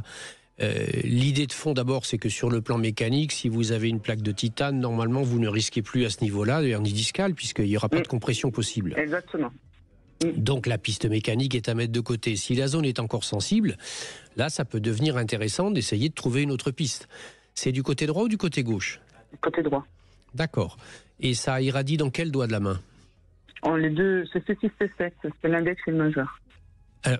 Moi, je connais l'irradiation des cervicales. Oui. Ah, c'est 7, c'est pas le majeur. Le majeur et l'index, c'est 7, c'est 8, D1. Première vertèbre thoracique. C6, C7, c'est plutôt annulaire, auriculaire. Mais de toute façon, ce sont deux cervicales qui sont relativement proches l'une de l'autre. Elles ont chacune une symbolique. Il y a des symboliques majeures qui sont extrêmement fortes. La 6e vertèbre cervicale, c'est ça la symbolique de Saturne, c'est-à-dire le père qui dévorait ses enfants. Et la 7e vertèbre cervicale, c'est le soleil, c'est-à-dire le père noble et humble qui se lève tous les matins pour amener la lumière sur le monde. Et donc je pense qu'il y a, si on voulait aller sur une symbolique profonde, il y a sans doute à l'intérieur, consciemment ou non, une espèce de conflit fondamental entre l'image du père, qui peut être un dévoreur d'enfants, entre guillemets, symboliquement parlant, ou qui peut tenir un rôle qui est un rôle de référent qui est fondamental. Et comme c'est en lien avec le côté droit de votre bras et les incidences, donc vous c'est majeur index. Ben oui, c'est ça. Sur ces deux-là. Ouais. Eh bien oui, qu'on retrouve aussi souvent dans les douleurs et dans les tensions du canal carpien. Eh bien, c'est sans doute que peut-être bien que votre image et votre identité de fille, de petite fille et de femme a eu du mal à se construire du fait d'une image du père trop puissante ou trop absente. Voilà, c'est avec ça que vous pouvez peut-être continuer à avancer, Adélie. Comme ça, peut-être que vous trouverez la solution. On va faire une petite pause, on se retrouve pour le sexo-conseil, faire l'amour, à quoi ça sert? Et puis vous pouvez continuer à nous rejoindre, bien sûr, sur Sud Radio avec Michel Odoul. Vous voulez parler à Brigitte Lahaie? 0826 300. Brigitte Lahaie, Sud Radio. Le sexo-conseil. Alors faire l'amour, ça sert à quoi? On pourrait répondre à faire des enfants, mais on va peut-être aller un peu plus loin, Michel Odoul. Sur le plan individuel, ça sert à avoir du plaisir, mais je crois qu'il faut penser peut-être sur la question du couple, de la relation à deux, et on va dépasser évidemment le fait d'avoir des enfants, parce que ce serait franchement réducteur d'en rester à ce but-là, et puis on n'aurait pas beaucoup de relations sexuelles dans sa vie. Faire l'amour, ça permet de prendre connaissance de l'autre par ce qu'il y a de plus palpable, c'est-à-dire son corps. C'est vrai qu'on peut échanger en paroles, on apprend à se connaître par les paroles, mais on doit quand même reconnaître que l'échange charnel, c'est un échange qui est très très fort et qui traduit des choses qu'on ne dit pas, des choses qui sont au-delà de ce qu'on croit être. Et c'est vrai que les couples qui savent vraiment se retrouver intimement sont des couples qui vont pouvoir continuer à évoluer et à grandir ensemble. Alors évidemment, il faut que la sexualité soit partagée, harmonieuse pour les deux partenaires, et ce qui n'est pas forcément si simple, mais c'est pour ça que je voulais faire ce Love Conseil. C'est quand même intéressant qu'on puisse aussi accepter l'autre dans sa différence sexuelle, sans pour autant le juger, avoir peur, être déçu, et à ce moment-là, on en parle, on se relie à l'autre après par l'amour et la tendresse, mais je trouve intéressant de comprendre que l'échange charnel est quelque chose de très très qui parle vraiment de nous en profondeur. C'est l'incarnation de ce qu'est l'amour et qu'on pourrait résumer de façon un peu complète et provocatrice. C'est un devoir de plaisir et de jouissance partagée. Absolument. Voilà. Un devoir, je sais pas si certaines féministes vont peut-être pas aimer le mot. Je précise devoir de plaisir et de jouissance partagée. Je vous fais marcher évidemment, mais tout le monde avait compris. Delphine est avec nous et on va tester, elle a testé pour nous ce joli jouet, tout assorti à ma couleur, une sorte de rose mauve violet. Bonjour Delphine. Bonjour Brigitte. Écoutez, oui, j'ai essayé ce petit jouet. Enfin petit d'ailleurs. Il est de cadeau de Noël. Bon, il est assez grand quand même. Oui, il est pas si petit. La couleur, elle est très gourmande. Je dirais que c'est un rose gourmand. Oui. Qui s'illumine. Alors c'est un vibromasseur Love Wang de la marque Yoba qu'on trouve sur Concord Love Store. En plus, il est assez abordable, hein, il est à 45,90 €, donc c'est en effet un joli cadeau de Noël. Une idée de cadeau, ah oui. Qui peut faire plaisir à madame et qui peut faire aussi plaisir à monsieur, parce que le plaisir, ça se partage. Donc je l'ai testé. Il est très doux, il a une texture très douce, il a 3 vitesses, il s'illumine. Dites donc, la première vibration, elle est déjà forte. Hein. Ah oui, c'est assez fort, mais c'est celle que je préfère. Ah ben, je peux comprendre, mais... Alors l'avantage... Ce qui est intéressant, c'est qu'il y a une vibration qui est très forte, puis après une vibration qui a 2 temps, en fait.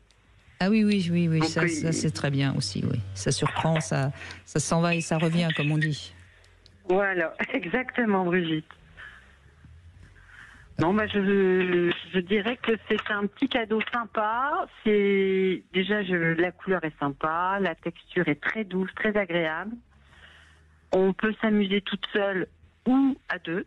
Bien sûr, bien sûr.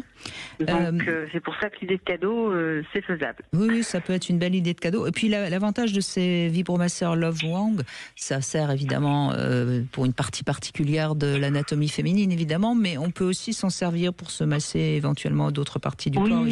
C'est assez multifonction, si je puis dire.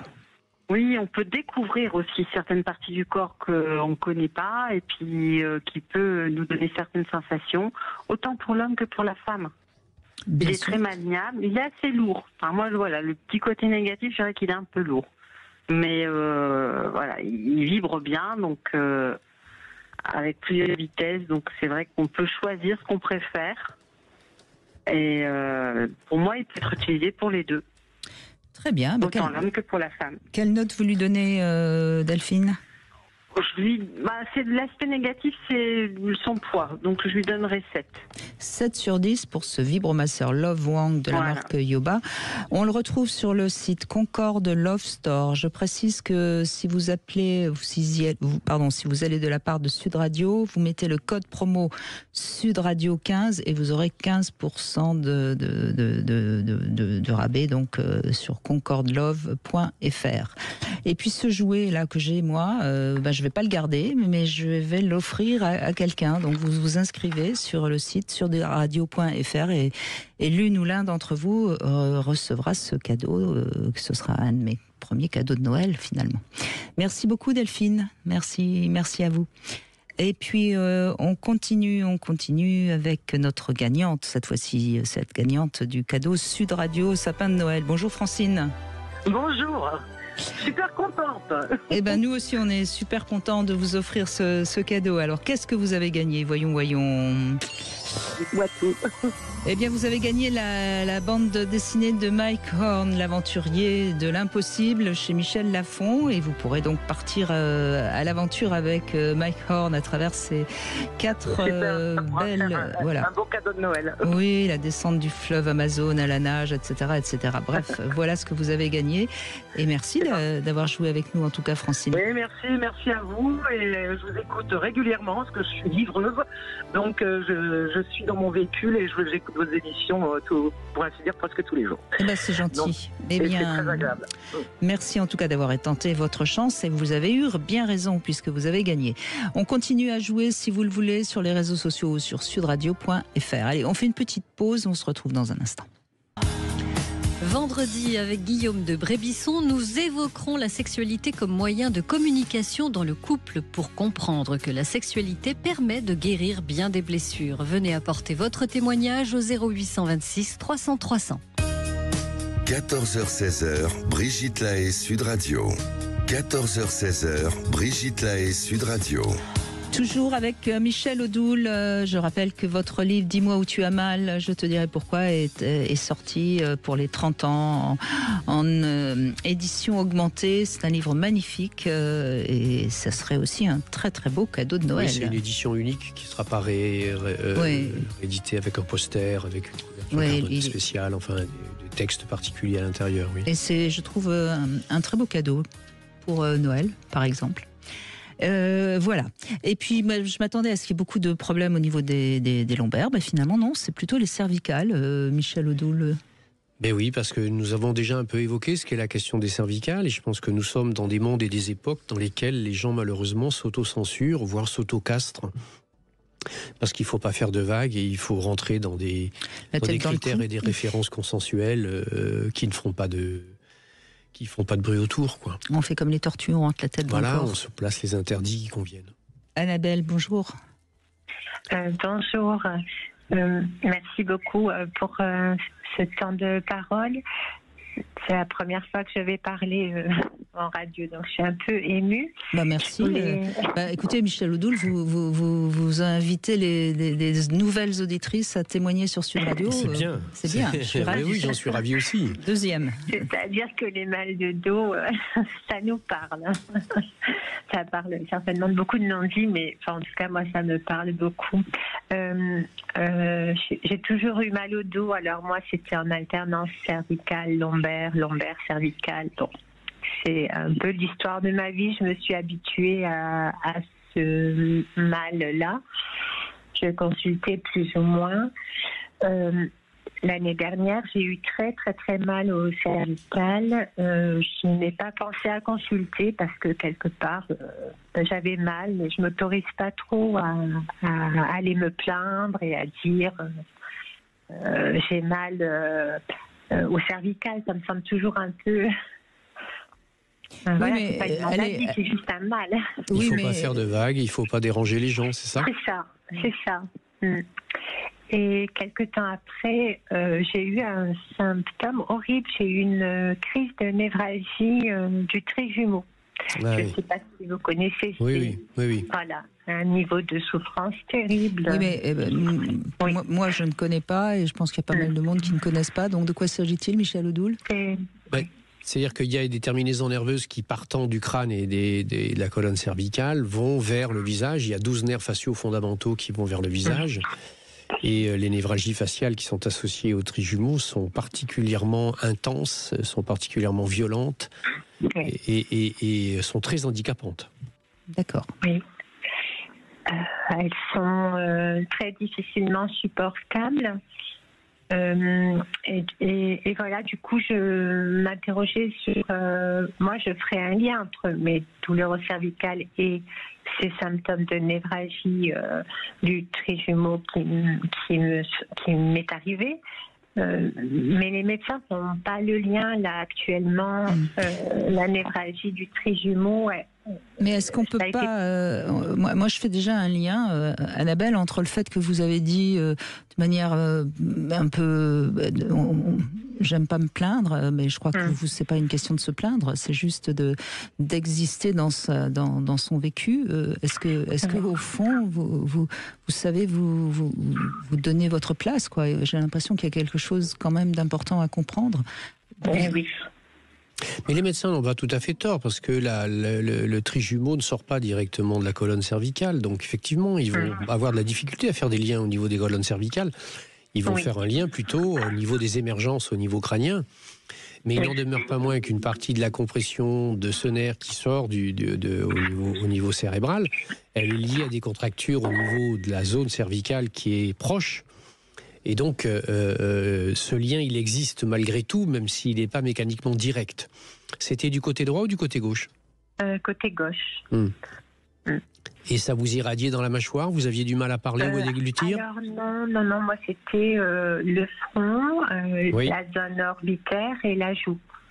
D'accord, très bien. Voilà. Vous aviez quelque chose que vous aviez du mal à voir à gauche ? Je vois pas. J'arrive pas trop. Il y a quelque chose qui était en lien avec un masculin, une symbolique masculine, une image projetée de ce qu'est l'autorité ou le père, qui était quelque chose qui faisait du mal à voir ? Oui, peut-être. Enfin, ça peut être tellement de choses. Ça peut être mon père, ça peut être le père de mes enfants. Mais ça peut être les deux, mon capitaine. Oui, exactement. C'est vrai que j'ai eu une première crise de nerfs trijumeaux. C'était devant mon conjoint. Et la deuxième crise du nerf trijumeau, je l'ai eue devant mon fils. Donc, à chaque fois, devant deux figures masculines de mon entourage. Et est-ce que quand vous avez eu ça avec votre fils, vous aviez l'impression qu'il suivait le chemin de son père ? Oui, oui. Qu'est-ce que vous aviez du mal à voir là?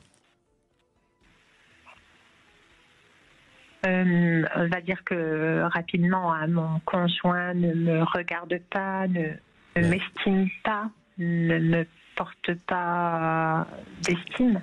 Vous voyez Je le me regard sens sans arrêt rabrouée, rabaissée, dévalorisée.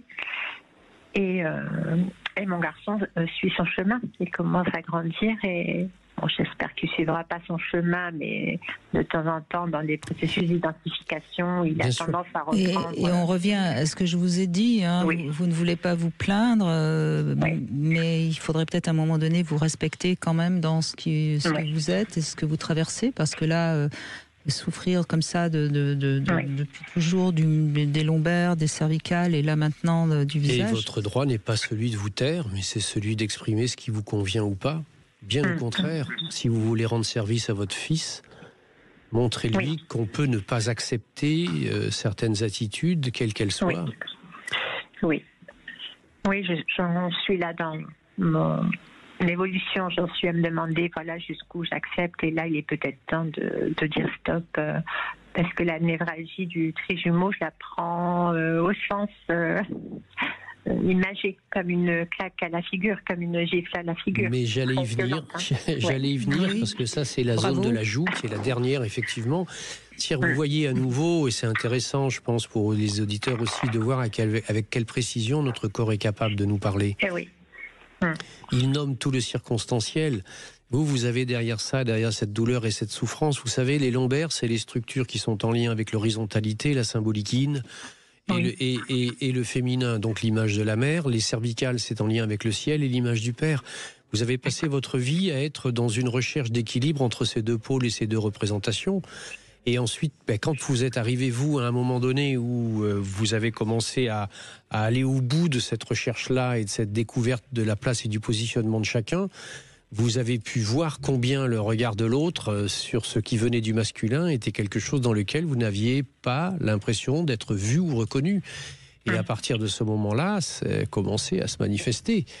Le visage, la zone où le trijumeau fait mal, le visage, c'est ce qu'on met sur les papiers d'identité. C'est la représentation de l'identité, de l'image de soi. Il faut vous respecter vous faire respecter en tant que femme et que mère, et il faut que vous ayez le droit de le faire. Et ce droit-là, personne à part vous-même ne peut se le donner. Donc il est temps, Annabelle, de vous positionner et d'entendre vos souffrances et vos douleurs pour en prendre soin. C'est ce qui ne signifie pas se plaindre. Merci Annabelle. Annabelle, pardon. On va terminer avec Fabienne qui est avec nous, et je crois que vous avez très mal au coccyx, c'est ça Fabienne? Oui, bonjour Brigitte, bonjour Michel. Oui, bonjour. Oui, moi c'est vraiment le bas du dos. C'est le coccyx qui me fait une douleur atroce. Je ne peux pas rester assise depuis le mois de juillet. Vous avez fait une chute? Non, je n'ai pas fait de chute. J'ai fait donc ostéopathe, sage-femme, radio. À la radio, on me dit qu'il n'y a rien. Il n'y a pas de fêlure, pas de cassure, pas de... Ça c'était justement s'il y avait eu une chute ou etc. Après, il peut y avoir effectivement des douleurs qui apparaissent dans cette zone du corps. Le coccyx, je ne sais pas, je pense que tout le monde le sait, mais c'est la partie terminale du sacrum qui est constituée en général de 4 petites vertèbres qui sont plus ou moins soudées entre elles. On dit que ce sont les résidus de la queue de l'animal que nous étions. En tout cas, cette partie du corps porte très profondément les symboliques de l'animalité. Et de l'animalité dans une zone particulière. Donc, y a-t-il eu une souffrance particulière dans cette zone-là? Dans cette zone-là, non. Y a-t-il eu une violence ressentie? Une violence à cet endroit-là? Y a-t-il eu un sentiment de négation de ce que vous étiez dans vos désirs, vos besoins ou vos attentes, entre guillemets, animales? Y a-t-il des pulsions qui ont été réfrénées? Alors, il n'y a pas très longtemps, je parlais avec une amie, je lui disais que je me sentais inutile. Est-ce que c'est un rapport? Je ne sais pas. Oh, je vois pas du tout. Bon non, c'est pas grave de se sentir inutile. Non, c'est pas grave d'être inutile, vous savez. Il y a plein de gens inutiles sur la Nous Terre. plaisantons, madame. Oui, j'ai compris. Voilà. Fabienne, hein, bien sûr. Voyez. Comment dit-on dans le langage commun qu'on en a plein je sais plus. Ça commence par un C, je crois. vois, c'est ça. Je vois ça se termine par un L, il me semble. Oui. Bon, c'est bien, vous avez de l'humour, on est sauvés. Je ne sais pas si vous avez identifié de quoi. Il serait temps de vous mettre un coup de pied dans le Fabienne. Exactement. Et puis de retrouver d'autres désirs plus... Et puis il faut vous autoriser ces envies et ces impulsions. Je pense que vous avez dû, une grande partie de votre vie, bien tenir les choses en main et bien réguler les choses pour les faire bien comme il faut. Exactement. On a le droit de remuer la queue. Il serait peut-être... Même si on est une femme. Complètement de vie, peut-être que ça va me faire du bien du coup. Oui, alors attention de croire que de passer de l'un à l'autre on peut passer de ce qu'on appelle de Caribe en Scylla, c'est-à-dire au lieu de tomber dans un trou, on tombe dans un autre. C'est-à-dire il ne faut pas tomber dans l'excès inverse, mais manifestement vous avez intérêt à vous relâcher un peu, à vous autoriser, comme disait Brigitte, avec une analogie ou une image qu'on peut par exemple regarder avec les chiens. Vous avez le droit de remuer un peu la queue, oui. Mais c'est vrai qu'il y a plein de choses dont j'en ai vraiment ras-le-bol et c'est très bien. Oui. J'ai décidé d'arrêter, donc ça risque de se calmer peut-être. Ça quoi ? De se calmer cette douleur. De quel est le verbe que vous avez employé ? Ça risque. Non mais avant ? Risque. Oui. C'est pas un rien. risque ? Vous voyez ce que... Allô ? Oui, c'est un risque. C'est un risque que vous allez prendre ? Non, au contraire, non. Donc ça a des chances de se calmer. Vous voyez comment vous dites, ce que vous dites montre que c'est pas si évident pour vous. Vous voyez ? Oui, c'est vrai. Donc il faut lever cet interdit, ces inhibitions. Alors prenez du temps. Moi, je vous conseille peut-être d'écrire un peu ce que vous pourriez faire de votre vie maintenant pour vous sentir moins inutile. Vous aimez la danse ? Je fais de la danse ? Si vous aimez la danse. J'aime ça, oui. J'ai décidé de reprendre la danse d'ailleurs. Et ben voilà. Oui, c'est ce que je me suis dit. Je me suis dit, je vais reprendre la danse, les échecs. Et ben voilà. Donc voilà mes projets. Ben je pense qu'ils vont dans le bon sens. Ah bah merci, très bien. Je vais continuer la natation aussi. Voilà, et dans les échecs, privilégiez le fou. D'accord. C'est intéressant d'ailleurs que vous parliez du fou, Michel Odoul, parce que à certaines époques, on considérait comme fous les gens qui s'accordaient des plaisirs, qui transgressaient, notamment notre Sauf que c'était toujours les conseillers des rois. Exactement. Donc c'est important de laisser sa part de fou en soi vibrer. La folie est richesse. Et bien sûr, ça ne veut pas dire faire n'importe quoi, bien sûr. Mais la folie, elle est utile. Il faut laisser notre part. Mais oui, la part d'enfant. Moi, je dis toujours, des fois, je suis un peu dingo, mais j'ai l'impression qu'en ce moment, j'arrive plus à l'exprimer cette partie. Eh ben, vous prenez une feuille de papier, une belle carte de Noël, vous vous mettez dessus en cadeau, autorise-toi à être un peu folle, vous fermez la carte, vous la mettez à votre nom sous le sapin et vous l'ouvrirez. Ouais, merci. Bonne idée. Merci beaucoup, Michel.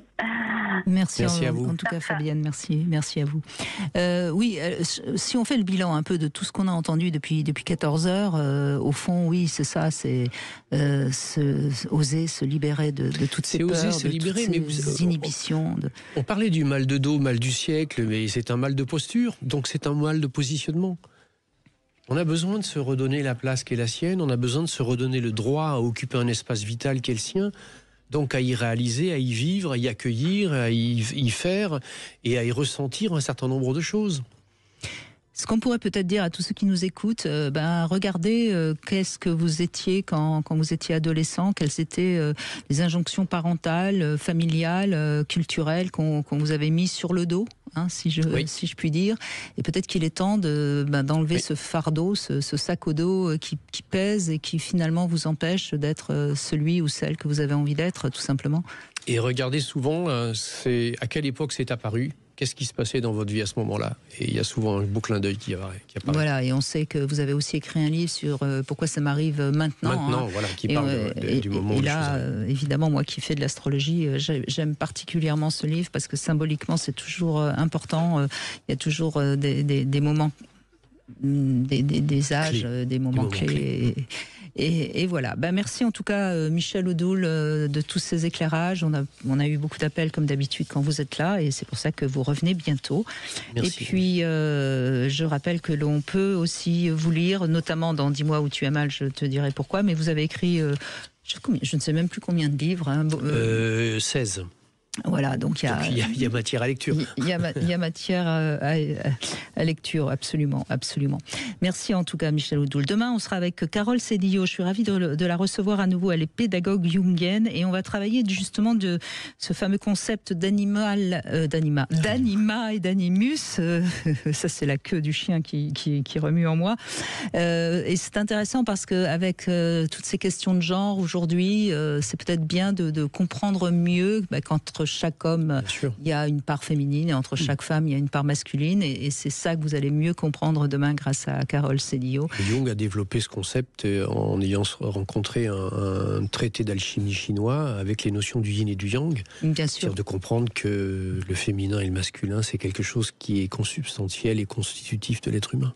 Voilà, et c'est quand on rencontre l'inverse, c'est-à-dire un homme plus féminin si on est très masculine, etc., que le couple fonctionne très très bien. Merci Michel. Merci Brigitte. Sud Radio, votre attention est notre plus belle récompense.